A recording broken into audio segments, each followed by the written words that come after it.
Hello friends, welcome back to my channel to a new blog. বড়দেরকে অনেক প্রণাম এবং ছোটোদেরকে অনেক ভালোবাসা নিয়ে আজকের ব্লগটা শুরু করছি এখান থেকে। তো আমার ভয়েস আওয়াজটা শুনে আশা করি বুঝতে পারছো যে মানসিকভাবে সত্যি বলতে অনেকটাই মানে খারাপ লাগছে। যে কি বলবো, চলে যেতে হবে আজকে। টিকিট যেদিন থেকে আমরা কাটছি আর কি, এই যে আজকের দিনটার ব্লগটা, এটা যেদিন টিকিট কেটেছিলাম ওই দিনেরই ব্লগ। তো এই দিন থেকে না বিশ্বাস করো মনটা এতটাভাবে ভেঙে গেছে বলতে কি, ওই চলে যাব এটাই আর কি, এত খারাপ হয়ে গেছিলো। কি বলো তো, এই যে এখন দেখো দুজনে মিলে কাজ করছি বা যা কিছু করছি আর কি, বাড়িতে গেলে সেই একা একা থাকতে হবে। যতই সবাই থাক তবু দেখো নিজের মানুষ তো একটা অন্যরকমই হয় না।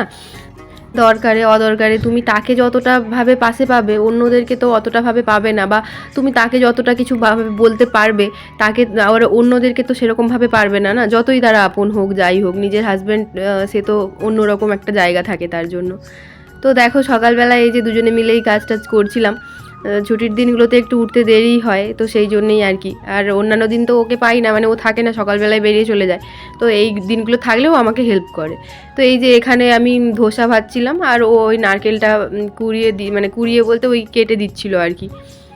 তো আর আমি ওই যে ডিমটা ছাড়াচ্ছিলাম না, দেখলে ওই ডিমটা না, ব্যাপারটা কি হয়েছে জানো তো, কেমন একটা যেন একটু স্মেল আছে, যেন মনে হচ্ছে কুসুমটাতে সেদ্ধ করে খাওয়া যাচ্ছে না আর কি। তো ওই জন্য অতগুলো 30টা ডিম নিয়ে এসেছি, ফেলে দেবো। তো সেই জন্য এই যে কুসুম বাদ দিয়ে শুধু সাদা অংশটাকে এরকমভাবে বাটিতে করে নিয়ে হয় ভেজে নিই, নাহলে ওরকম বাটিতে বসিয়ে সেদ্ধ করে খাওয়া হয়। তো রাকেশ তো এই যে নারকেলগুলো কেটে দিয়ে গেল, আর ওই নারকেলের পেছনের খোসাগুলো আমি ছাড়িয়ে নিয়ে চাটনি বানিয়েছিলাম।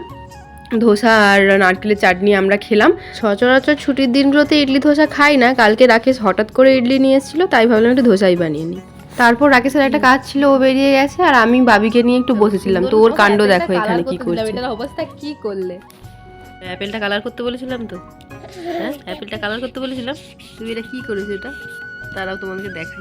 অ্যাপেলটার কি অবস্থা করেছে, হা হা হা, এত সুন্দর কালার করেছে, ভাবনার বাইরে একেবারে, তাই না? ইস, কি অবস্থা! এটা কত সুন্দর অ্যাপেল! এটা কি? এটা ও মাগো, অ্যাপেল আবার ব্লু কালার হচ্ছে।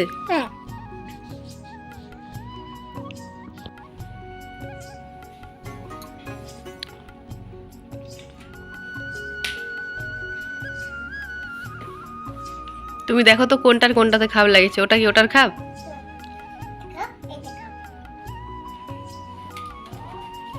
ওটা নটু বাচ্চু। তো রাকেশ আসার পথে একটা ওয়েট মেশিন নিয়ে এসছে, যেহেতু যাবো আর কি, আমার কাছে ওয়েট মেশিনটা ছিল না। তো ওই জন্য ও একটা ওয়েট মেশিন নিয়ে এসছে, ওই যেগুলো হ্যাঙ্গিং করে ওয়েট করে আর কি, সেরকম ধরনের একটা মেশিন। তো ও বলছে দাঁড়াও একবার দেখি, বাবিকে একবার চেক করে দেখি, তো যদি ঠিকঠাক ওয়েট হয় তাহলে ভাববো যে হ্যাঁ এটা ঠিক আছে। তো এই যে এই ধরনের যে হ্যাঙ্গিং ওয়েট মেশিনগুলো হয়, তো ওইগুলোই ও নিয়ে এসেছিলো।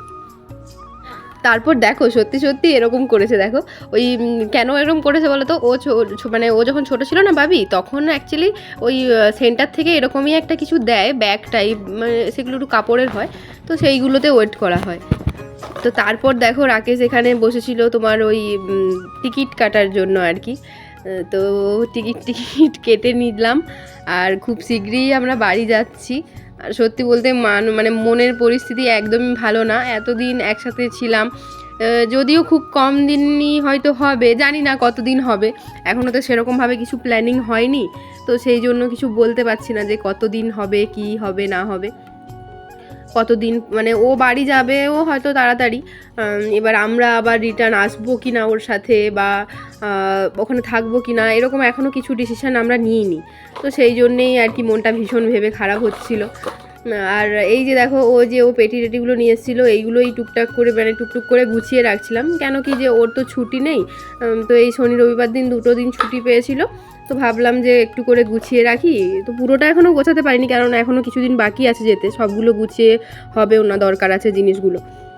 তো টুকটুক করে একটু গোছাচ্ছিলাম আর কি। আর এদিকে দেখো এই যে বাবি তো ফোন টোন নিয়ে এসে খেলছে, আর এই দুটো ফোনই জানো তো একদম নতুন ফোনগুলো।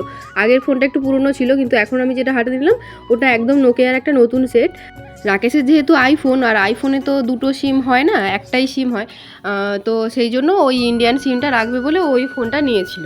আর বাবি সে জানো তো সেই হিসি করে তার মধ্যে ফোন টোনকে ফেলে তার এবারে রেখে দিয়েছে। আমরা এই আগেরবারটাতে যখন বাড়ি গেছিলাম তো আর ওই ফোনটা তো নিয়ে যাওয়া আর হয়নি, তো ওটা রয়ে গেছিলো এখানে। তো এসে দেখছি সে তার ব্যাটারির ভিতরে মরচে পড়ে গেছে। তো দিয়ে ফোনটা চার্জও নিচ্ছে না, কিছুই নিচ্ছে না। আগের ফোনটা পুরনো ফোন ছিল, ওর বাবার ফোন, তো ও সেটাও খারাপ করে দিয়েছে ওই সেমভাবেই, আর এটাকেও ওইভাবেই দিয়েছে। তো কিছুটা প্যাকিং এখন করছি। আর এই দেখো ঘরটরের অবস্থা ভীষণ খারাপ, চারিদিকে জামা কাপড় টাপড় বের করে রেখেছে। আর আমরা তো যেগুলো মানে এসেন্সিয়াল নয় সেগুলোই এখন প্যাক করছিলাম, আর বাকি প্যাকিংটা পরে করব। আর দেখো না, এই টিকিট কাটা, ব্যাগ গোছানো এইসবের চক্করে না মনটাও ভীষণ খারাপ। আর আজকে কিছুই রান্না করিনি জানো তো, ডাল করেছি, মাছ ভাজা করেছি, আর আলু সেদ্ধ করেছি। আর ওই দেখো আমি রান্নাঘরে মাছ চাপিয়ে এসে এখানে ওইসব করতে করতে এত মন খারাপ আমি ভুলেই গিয়েছিলাম। দিয়েই দেখো মাছটাকেও ছুঁয়ে ফেলেছি জানো তো। আর কিচেনে যে আরেকজন থাকে, ও ভাগ্যিস বন্ধ করেছিল, তো ও যখন দেখেছে তখন অলরেডি চুঁয়ে গেছিলো মাছটা। তো যদিও ওপরটা ফেলে খাওয়া যাবে, আর বাকি মাছগুলো ঠিক আছে। ওই মুড়োটা আমি একদম কমিয়ে দিয়ে চলে এসেছিলাম, তো তারপর অনেকটা দেরি হয়ে গেছিলো। আর বাবিকে ভাবলাম যে তাড়াতাড়ি করে খাইয়ে দিই, প্রায় 2-2:30 বেজে গেছিলো। তো চলো আজকের ব্লগটা তাহলে এখানেই শেষ করছি, দেখা হচ্ছে নেক্সট আরেকটি ব্লগে।